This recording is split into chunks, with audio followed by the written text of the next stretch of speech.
Hey everybody, Dirili here. Thank you so much for joining me for another episode of Code Realize, Guardian of Rebirth. And we are on the second episode now of our path with Victor Frankenstein. We are still going through all of the old stuff, so still skipping through things and only reading these scenes that have not been read before. So I'm going to continue on with that. You can just sit back, relax, and let me read you a story.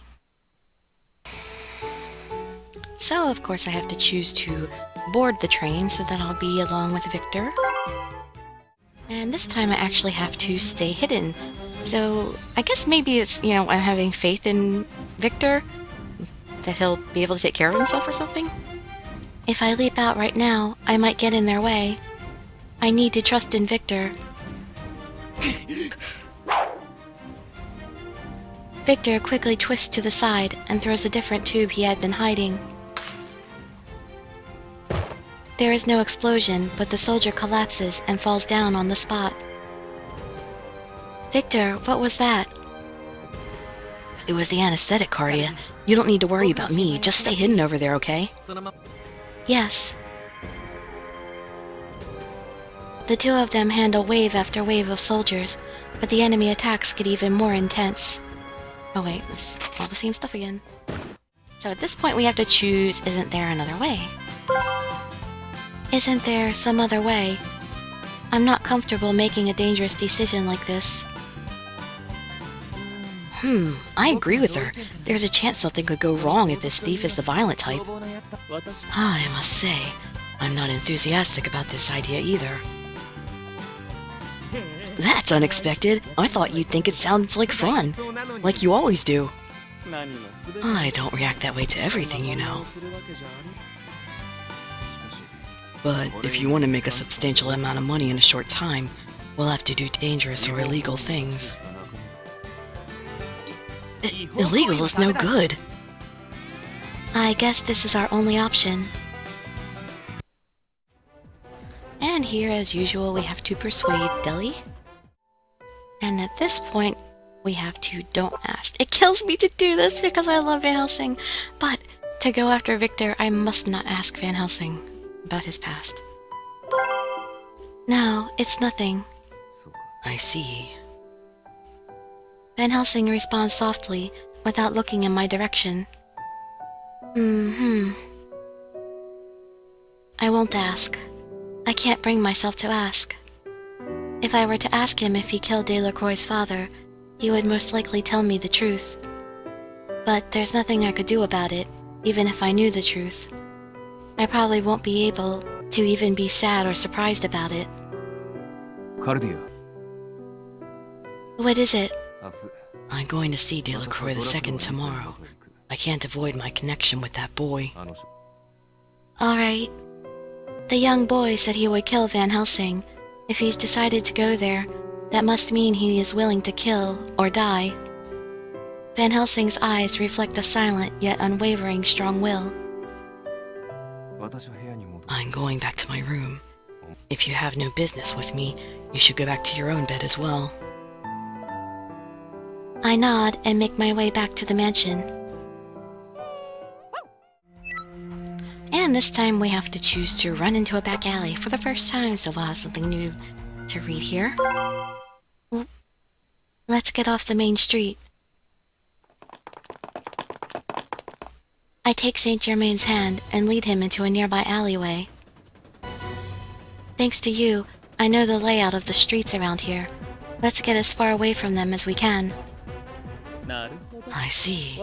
That's not a bad idea. He smiles, effortlessly following along as I run at full speed. Is there another way? This is definitely one method. But there's a good possibility that we may have caught them off guard if we had acted as if we were unaware of them. That's an ambiguous strategy. There's never any certainty when it comes to dealing with people. For example, there is the possibility that they intentionally let us become aware of them in order to lure us here. What? As if waiting to prove him right, several figures appear from around the corner. A group of men wearing bizarre masks stands in front of us. It's twilight. Several of the men take cautious stances. There's no room to run in the narrow alley. Just as Lupin and Van Helsing taught me, I quickly check my surroundings. Saint Germain, I can buy us some time in this restricted space. I have a small smoke bomb in my pocket. Victor had given it to me just in case something happened. I close my hand around it as I continue. I'll distract them. Can you get past them and get help from the others? Oh, so you're telling me to desert you and flee? Their objective is to capture me, but they might kill you. I appreciate your concern, but don't worry. These men are incapable of killing me. Oh, this is not new stuff, so we can skip this. And here I had to be rude and say you wouldn't understand. I hate being mean to any of the guys. I like them all. I don't want to be mean to any of them. You wouldn't understand. Perhaps that is so. Crime, punishment, forgiveness, they all exist within your heart. But please allow me to say this. I pray that your heart finds peace. Thank you, Saint Germain. Now then, it's late. You should force yourself to sleep, knowing what awaits tomorrow. I obediently follow the Count's suggestion and return to the manor with him. Part of my heart still remains in that moment in the darkness. My heart is still clouded, and I walk along silently.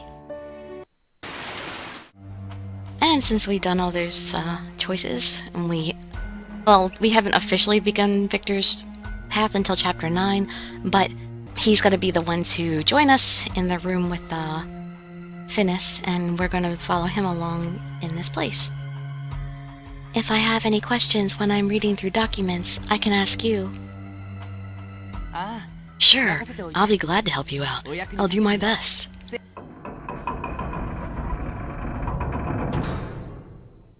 We leave the others behind and enter one of the rooms along the main hallway. The room is filled with books, documents, and piles of papers, all stacked up and crammed anywhere they can fit. There's so much here. Did my father leave all this behind? Victor grabs some of the nearby documents and begins reading through them. He has an exaggerated reaction to everything around him and is completely engrossed with what he finds. Amazing! These unpublished articles, they're all so innovative. They turn the established community on their heads. This and this too. Wow, this place is amazing. What is it, Cardia? It's just, you're suddenly like a child. Sorry, this is an important time for you, and I should contain myself. It's all right. You can look through things on your own. I'm going to try to look for information about me. For a while, we look through the documents in the room separately. I can sense that Victor is searching for something. But suddenly, things fall silent. Victor, what's the matter? I found it. I peek at the documents he's holding. Facilities within London using Zicterium. The use of Zicterium within plans for large-scale international terrorism. Zicterium. My hand automatically reaches for my chest. Victor had told me before that the gem in my chest, the horologium, may be a form of Zicterium. Use of Zicterium for terrorism. What does this mean? There's only one thing they use it for.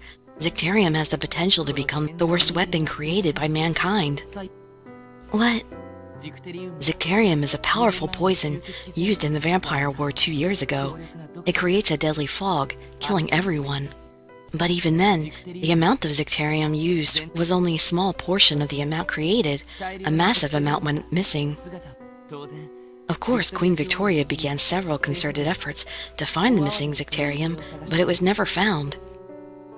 Then, where is it now? It was never found, Cardia, aren't you listening?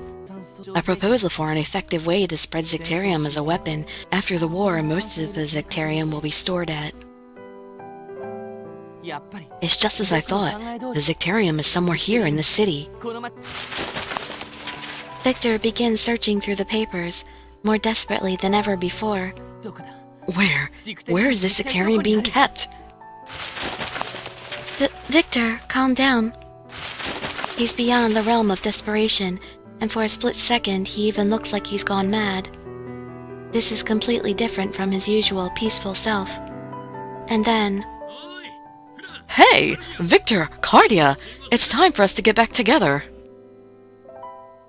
Suddenly, we hear Lupin calling for us from afar. It seems we'd spent more time here than we'd realized. The voice seems to restore Victor's calm. He stills his hand and looks over at me awkwardly. I'm sorry. I lost control there. It's all right. Do you want to go back to the others? Victor and I head for the room's exit. Zicterium, a weapon, and Victor's reaction to it. I feel an undeniable swirl of darkness begin to stir within my heart.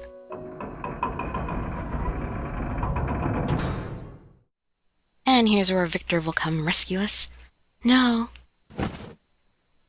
I slap away his hand. Unable to get to my feet, I drag myself backwards. I don't get far, however. My back runs into one of the glass tubes. You're so flustered. All of this is merely playing at being human. You understand this, don't you? Because you're a monster. Finis tugs on a chain around his neck and pulls a faintly glowing pendant from under his shirt. That glow, that color. In a flash, I understand everything. That is... an object that goes along with the horologium in my chest. I have a bad feeling and back away a few steps without thinking. Sister, I'm going to release you. His words and expression frighten me. My body seems to understand him, though, and rejects him with all its might. Leave me alone. I struggle to escape, but he quickly grabs my arm. My mind is flooded with terror, and I can't think of a single one of the self-defense techniques I was taught. Some part of you seems to realize what this pendant signifies. Finis holds me down and brings the pendant close to my body. His necklace begins to emit a high-pitched ringing. At the same time, my chest begins to feel burning hot. I experienced this same feeling during the abduction attempt on the train. But the pain is orders of magnitude worse, and it feels like my insides are burning up. I can't keep from screaming.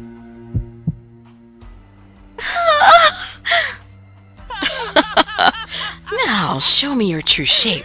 A monster that can't be stopped by anyone. As if in response to the pendant shining brightly, the horologium pulses with light. The pain coursing through my body is so extreme that I nearly pass out. At that moment, there is a loud burst of light and sound, along with the sound of glass shattering. Damn it! As Finis's grip on me loosens, another hand grabs me. Cardia, are you hurt? Victor, why are you here? Everyone told me to go ahead to protect you. Victor stands up to shield me from Finis and turns to face him. A flash bomb. An outdated choice, but surprising nonetheless. Dr. Frankenstein, I didn't think you could work up the courage to save my sister. Is she that important? Yes, she's important. I see. Are you speaking the truth? Are you sure this isn't just a form of atonement? Atonement? What could he be talking about? Victor doesn't answer, and simply glares at Finis. I knew it. I mean, Dr. Frankenstein, my sister isn't even human. The greatest accomplishment science can achieve, an artificial life form. Her very existence is fabricated. She is a monster. Look around us. All these failures floating here. She's no different. There's no use sympathizing with a monster like that. Shut up! Victor cuts Finis off with sharp words. He takes out a few different test tubes and holds them threateningly. I could kill you if I wanted to. Don't get any closer to her.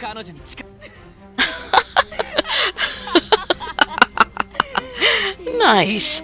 That desperation. Do you know that you make a pretty good terrorist? Finis doesn't seem put off in the least by Victor's threat. He continues to chuckle. Finis, what do you mean to do with her? What makes you think I would answer a question like that? Finis raises his pendant as if to ridicule Victor's question. This is the key to transforming the Horologium into a superior form. It's too late, Dr. Frankenstein. It's all been set in motion.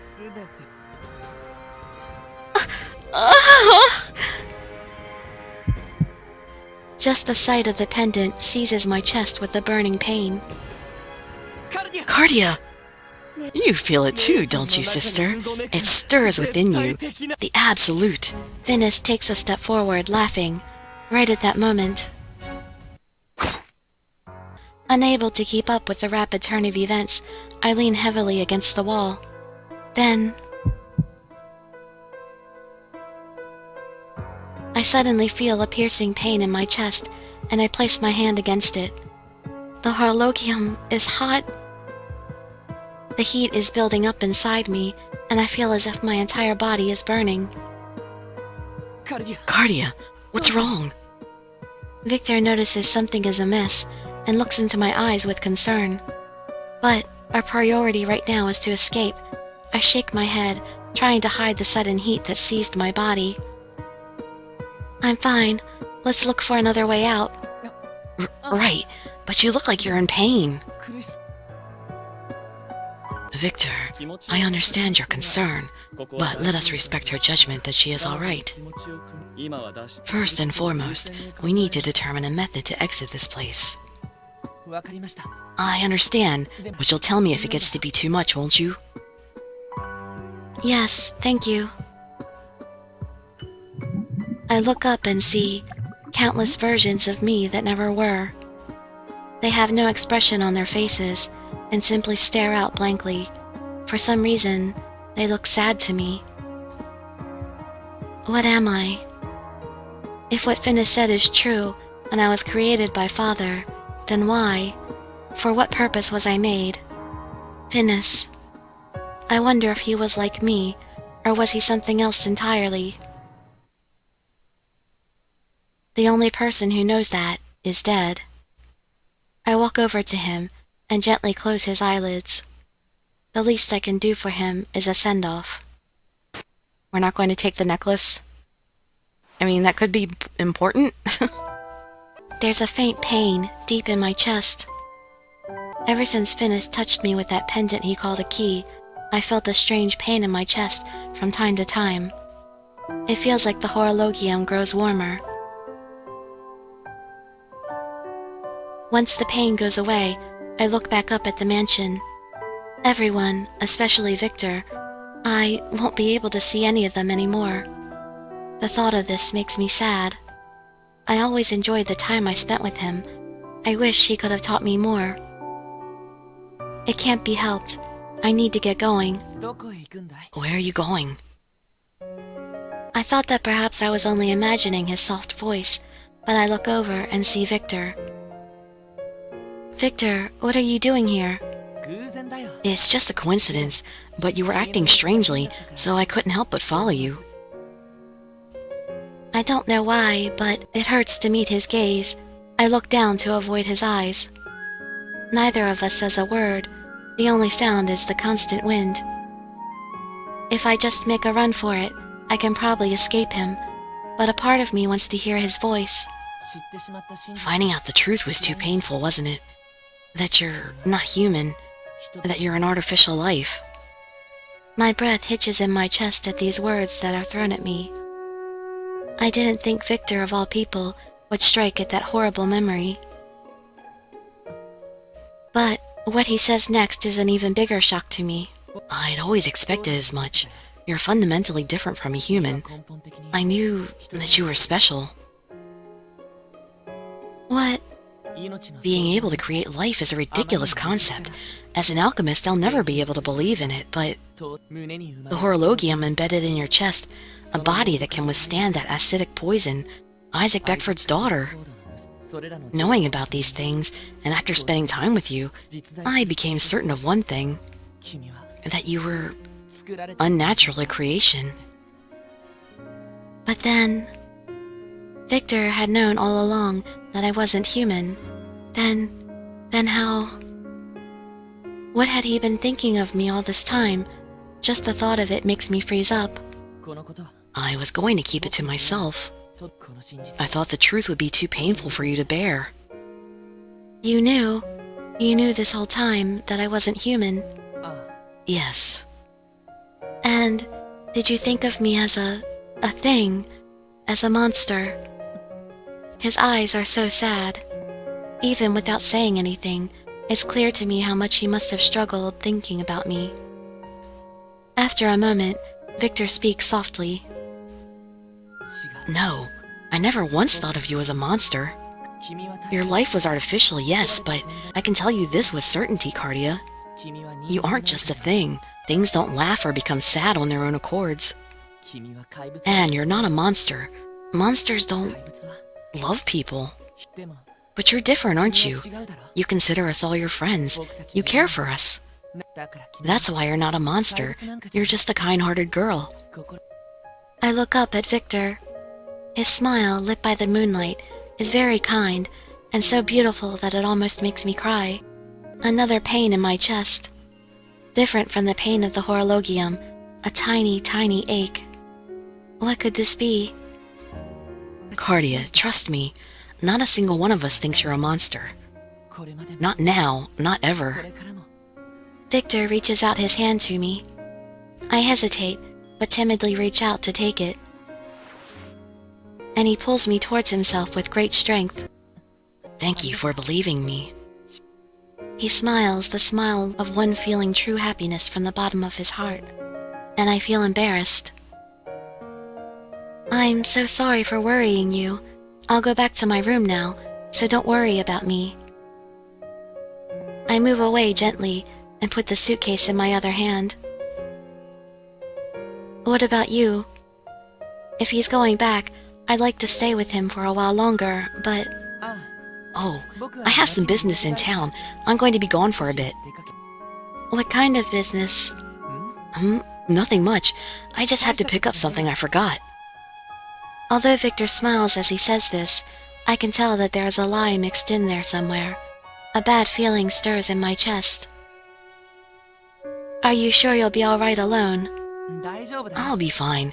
I'm planning to be back by dawn. Make sure you get some sleep. Don't worry, just rest. I promise I'll cure your poison. He says this, then leaves. Then, Victor is nowhere to be seen the next morning. He doesn't come back that day, or the next, or the one after that. I earned a sinner trophy. I don't want that trophy. Chapter 9, A Wanted Man. And I think that's a good place to stop this video. I think that would be enough for one, I hope. As usual, it's difficult to tell when you have to forward through a bunch of stuff. But anyway, in whatever case, we're going to go ahead and end it here and start on his official exclusive chapter in the next video. I hope to see you in some of my future videos, and I'd be grateful for any likes, comments, subscriptions, or shares with your friends to show some support. Thank you so much for joining me, and I wish you all health, happiness, and safety. Dirili signing out. Bye-bye, everybody.